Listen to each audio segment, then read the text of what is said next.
Dhe kjo është një reflektim që nuk është thjesht një reflektim pa baza, po të shikojmë në të gjitha intervistat apo sa mundësi edhe në mënyrë private kanë gratë të shprehen, të gjitha shprehen me të njëjtën frazë, nuk na mbron ligji. A duhet jetë vërtet kështu? Përse nuk i mbron ligji shqiptar gratë? Dhe në fakt është e vërtet, po të shikojmë që kodin e familjes.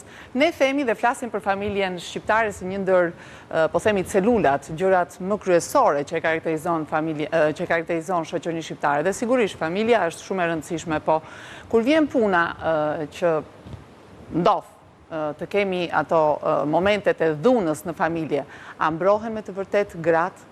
Shpesh në përgjykata jepen vendime të tipit që u mohohen të drejta bazë, që këto janë të pakonceptueshme në Itali apo në Europë, që janë për shembull e drejta e strehimit, apo kur ka një pabarazi ekonomike midis bashkëshortëve të ndihmohet pala me dobët, apo të jepet një kontribut, një ushqim, një pension ushqimor. Pra janë të gjitha këto të drejta bazë, do të thosha unë, që shpesh herë jo vetëm nuk jepen në favor të palëve më të dobta, e përsëris në shoqërinë shqiptare shpesh janë gratë, por i disfavorizojnë ato.